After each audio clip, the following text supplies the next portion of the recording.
Hi friends, അസ്സലാമു അലൈക്കും. എല്ലാവർക്കും ഐഷസ് ഡ്രീം വേൾഡിലേക്ക് സ്വാഗതം. ഇന്ന് ഞാൻ വന്നിട്ടുള്ളത് ഒരു കരിമീൻ മപ്പാസിൻ്റെ റെസിപ്പിയുമായിട്ടാണ്. അപ്പോൾ ഈ കരിമീൻ മപ്പാസ് എങ്ങനെയാണ് ഉണ്ടാക്കുന്നത് എന്ന് നോക്കാം. കരിമീൻ മപ്പാസ് ഉണ്ടാക്കുവാനായിട്ട് ഞാനിവിടെ അത്യാവശ്യം വലിപ്പമുള്ള 3 കരിമീനാണ് എടുത്തിട്ടുള്ളത്. ഈ കരിമീൻ നന്നായിട്ട് ക്ലീൻ ചെയ്ത് കഴുകി വൃത്തിയാക്കിയിട്ട് ഇതുപോലെ കട്ട് ചെയ്ത് വരഞ്ഞെടുത്തിട്ടുണ്ട്. ആദ്യം നമുക്ക് ഈ കരിമീനൊന്ന് ഫ്രൈ ചെയ്തിട്ടെടുക്കണം.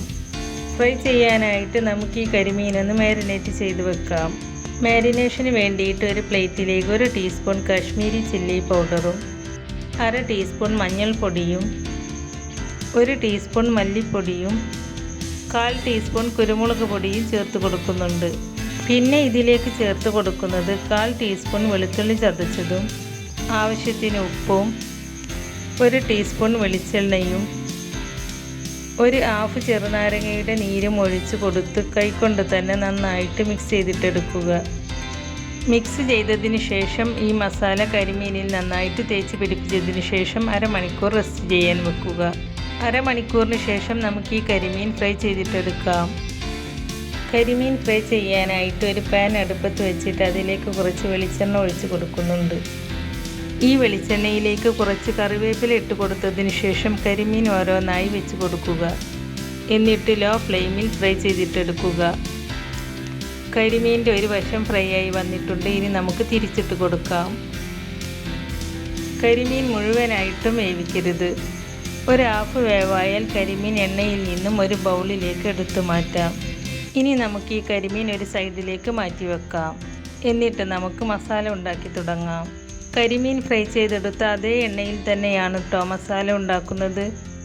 ഈ എണ്ണയിലേക്ക് 1 സവാള ചെറുതായി കട്ട് ചെയ്തതും 1 പീസ് ഇഞ്ചി കട്ട് ചെയ്തതും കുറച്ച് വെളുത്തുള്ളിയും ചേർത്ത് കൊടുക്കുക.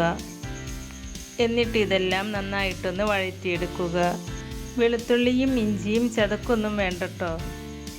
ഇതെല്ലാം വഴന്നു വന്നതിന് ശേഷം ഒരു മിക്സിയുടെ ജാറിലിട്ട് അരച്ചെടുക്കാനുള്ളതാണ്. അതുകൊണ്ടാണ് ഇഞ്ചിയും വെളുത്തുള്ളിയും ചതക്കാത്തത്. സവാളയും ഇഞ്ചിയും വെളുത്തുള്ളിയും ഒക്കെ നന്നായി വഴന്ന് കിട്ടിയിട്ടുണ്ട്. ഇനി നമുക്കിത് ചൂടാറിയതിന് ശേഷം ഒരു മിക്സിയുടെ ജാറിലിട്ട് അരച്ചെടുക്കാം. ഇപ്പോൾ ഞാൻ ഇതെല്ലാം പേസ്റ്റ് രൂപത്തിൽ അരച്ചെടുത്തിട്ടുണ്ട്. ഇനി ഒരു പാൻ അടുപ്പത്ത് വെച്ച് അതിലേക്ക് കുറച്ച് വെളിച്ചെണ്ണ ഒഴിച്ച് കൊടുക്കുന്നുണ്ട്. എണ്ണ ചൂടായതിന് ശേഷം അതിലേക്ക് 2 തക്കാളി ചെറുതായി കട്ട് ചെയ്തത് ചേർത്ത് കൊടുക്കുക. ഈ തക്കാളിയുടെ കൂടെ തന്നെ 4 പച്ചമുളക് നീളത്തിൽ കട്ട് ചെയ്തതും ചേർത്ത് കൊടുക്കുന്നുണ്ട്. എന്നിട്ട് ഇത് രണ്ടും നന്നായിട്ടൊന്ന് വഴറ്റിയെടുക്കുക. തക്കാളി നന്നായിട്ടൊന്ന് വഴന്ന് വരാൻ 1/2 ടീസ്പൂൺ ഉപ്പ് ചേർത്ത് കൊടുക്കുന്നുണ്ട്.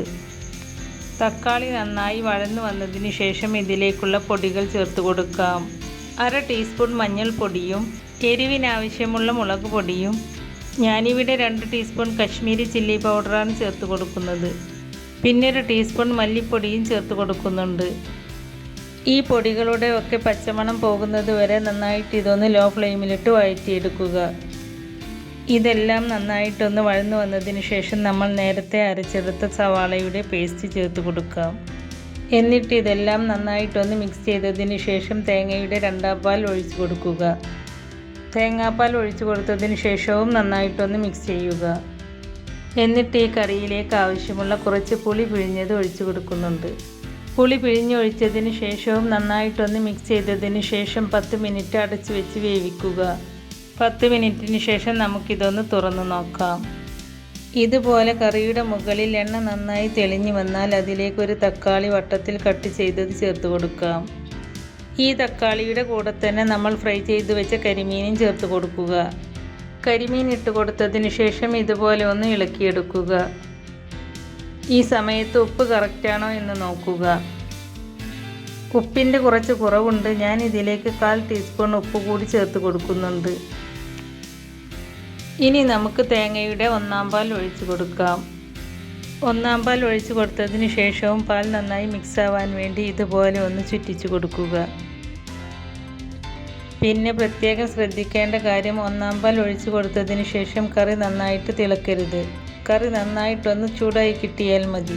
ഇപ്പോൾ കറി നന്നായി ചൂടായി കിട്ടിയിട്ടുണ്ട്. ഇനി നമുക്ക് ഫ്ലെയിം ഓഫ് ചെയ്യാം. ഇനി നമുക്ക് ഈ കറിയിലേക്ക് കുറച്ച് ഉള്ളിയും കറിവേപ്പിലയും താളിച്ചൊഴിക്കാം.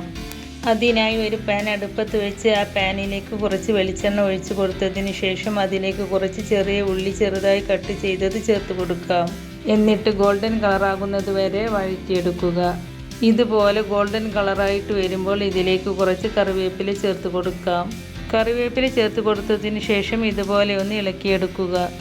എന്നിട്ട് ചൂടോടുകൂടി തന്നെ ഇത് നമുക്ക് കറിയിലേക്ക് ഒഴിച്ചു കൊടുക്കാം. കുറച്ച് മല്ലിയില കൂടി ഞാൻ ഇതിലേക്ക് ചേർത്ത് കൊടുത്തിട്ടുണ്ട്. അപ്പോൾ വളരെ ടേസ്റ്റി ആയിട്ടുള്ള കരിമീൻ മപ്പാസ് ഇവിടെ റെഡി ആയിട്ടുണ്ട്. ഇത് നമുക്കൊരു സെർവിങ് ബൗളിലേക്ക് സെർവ് ചെയ്യാം.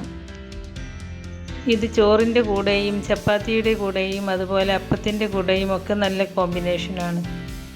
അപ്പോൾ ഇതെല്ലാവരും ഒന്ന് ട്രൈ ചെയ്ത് നോക്കിയിട്ട് അതിൻ്റെ ഫീഡ്ബാക്ക് അറിയിക്കണേ. വീഡിയോ ഇഷ്ടപ്പെട്ടാൽ ലൈക്ക് ചെയ്യാനും ഫ്രണ്ട്സ് ആൻഡ് ഫാമിലിക്ക് ഷെയർ ചെയ്ത് കൊടുക്കാനും മറക്കരുത്. അതുപോലെ ആയിഷാസ് ഡ്രീം വേൾഡ് ഇതുവരെയും സബ്സ്ക്രൈബ് ചെയ്യാത്തവരുണ്ടെങ്കിൽ ഒന്ന് സബ്സ്ക്രൈബ് ചെയ്തേക്കണേ. കൂടെ കാണുന്ന ബെല്ലൈക്കൺ എനേബിൾ ചെയ്ത് വെക്കാനും മറക്കരുത്.